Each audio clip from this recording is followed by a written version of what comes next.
नमो नमः श्रीमात्रे नमः। ओम खं ब्रह्म। अद्य वयं सर्वभाषा संगमयित्री संस्कृत भाषा इत्यस्य विषयस्य द्वितीय भागस्य विषये आलोचनां कुर्मः। तर्हि आयान्तु द्वितीय भागस्य विषयम् आलोचयामः। अत्र भारते शैव शाक्त गाणपत्य ब्रह्म वैष्णवादयः धर्मावलम्बिनः जनाः तिष्ठन्ति। एतेषाम् अवलम्बिनां विषये संस्कृतशास्त्रेष्युल्लेखाः दृश्यते। तथैव जनाः पालयन्ति। किन्त्वेतान् सर्वान् सम्प्रदायान् संगमयति सरस्वती एव। तस्मादियं संगमयित्री भवति। परिवारे सर्वे मातृभाषां वदन्ति।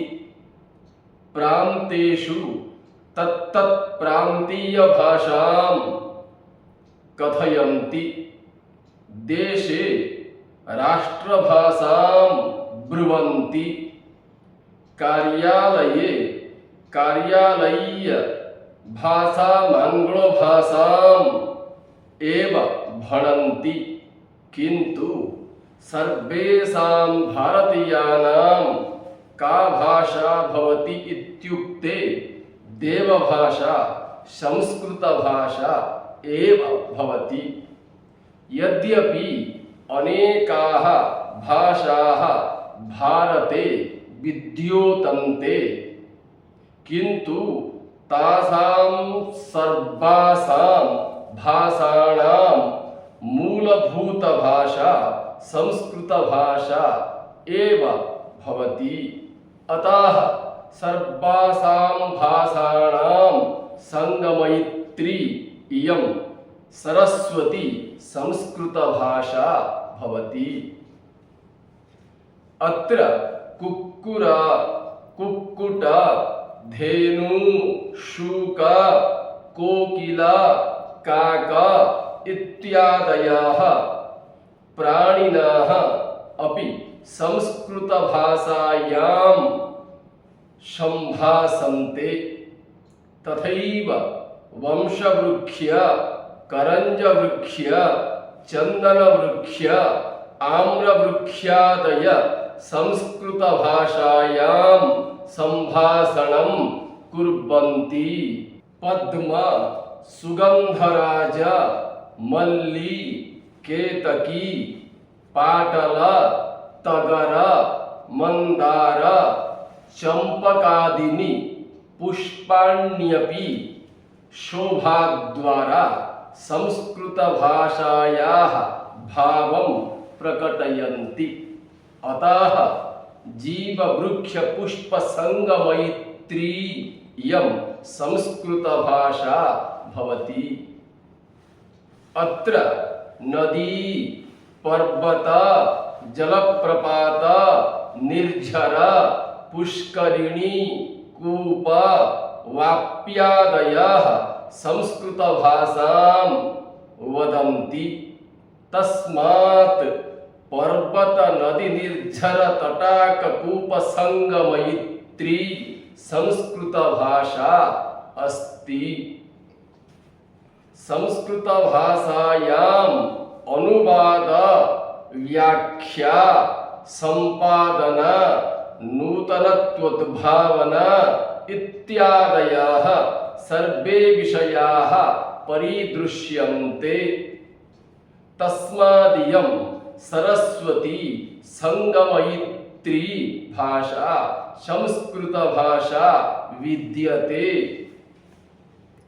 अत्र संस्कृत भाषायां चमत्कार छाया बिंब प्रतिबिंब संवादादयः दरीदृश्यन्ते तस्मादियं चमत्कार छाया बिंब प्रतिबिंब संवाद संगमैत्री भाषा संस्कृत भाषा भवति। संस्कृत भाषायाः चमत्कारस्योदाहरणं निभालयन्तु भवन्तः। यथा भासस्य नाटके तत्र उच्यते यथा मध्यमोहमवध्यानामुत्सिक्तानां च मध्यमाः मध्यमोहं खितेर्भद्र भ्रातॄणामपि मध्यमाः मध्यमः पंचभूतानां पार्थिवानां च मध्यमाः भवेयं मध्यमो लोके सर्वकार्येषु मध्यमाः। नाट्यकार भासः भीममुखेन मध्यमपदस्य अनेकान् अर्थान् एव करोति। अतः इदानीं मध्यमपदस्य संस्कृतभाषायां कति अर्थाः भवन्ति तान् च अर्थान् भवन्तः जानन्तु। नंबर 1 मध्यमाः दान युद्ध दयावीरेषु मध्यमाः युद्धवीराः अहं भवामि इति भीमस्योक्तिः। नंबर 2 मध्यमाः वक्ष्य उदर पाद शरीरांगेषु उदरांगभूताः अहं भवामि। नंबर 3 मध्यमाः स्वर्ग मर्त्य पातालेषु लोकेषु मर्त्यलोक समानः अहं भवामि। नंबर 4 मध्यमाः युधिष्ठिर भीम अर्जुनेषु कुंतीपुत्रेषु अहं मध्यमाः पांडवाः भवामि। नंबर 5 मध्यमाः क्षिति आप तेज मरुत व्योमसु पंचमहाभूतेषु तेजतुल्याः अहं मध्यमाः भवामि। नंबर 6 मध्यमाः सूक्ष्म स्थूल कारणेषु शरीरत्रयेषु स्थूल शरीरम् अहं भवामि। नंबर 7 मध्यमाः उत्तम मध्यम अधमेषु जनेषु अहं मध्यम जनः अथवा मध्यम लोकाः भवामि। नंबर 8 मध्यमाः उत्तम कार्य मध्यम कार्य अधम कार्येषु मध्यम कार्य समानाः अहं भवामि। नंबर 9 मध्यमाः ब्राह्मण क्षत्रिय वैश्येषु तिसृषु जातिषु अहं क्षत्रिय जातिः भवामि। नंबर 10 मध्यमः देव मानव राक्षसेषु अहं मानवः भवामि इति भीमः मध्यमपदस्य व्याख्याम् एव अकार्षीत्। अत्रैव मध्यमपदस्य एतादृश चमत्कारपूर्णार्थः भाषेण कथितः। अतः एकस्मात् शब्दादेव अनेके चमत्कारार्थाः निःसृताः भवन्ति। एतत् चमत्कारं केवलं संस्कृतभाषा एव जनयितुं प्रभवति। एतस्मात् कारणात् सा संस्कृत सरस्वती संगमयित्री भवति।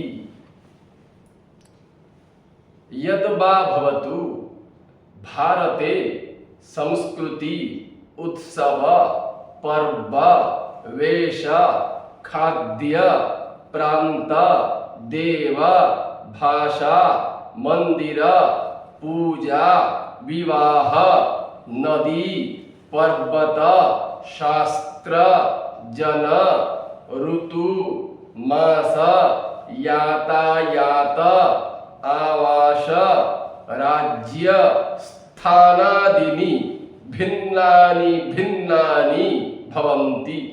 तत्तु सत्यं, परन्तु एतान् सर्वानुत्पादयति प्रेरयति इयमेव संस्कृतभाषा इति निदानात् सर्वभाषा संगमयित्री संस्कृतभाषा भवति इति कथनेन नात्र कापि अतिशयोक्ति बुभूयते।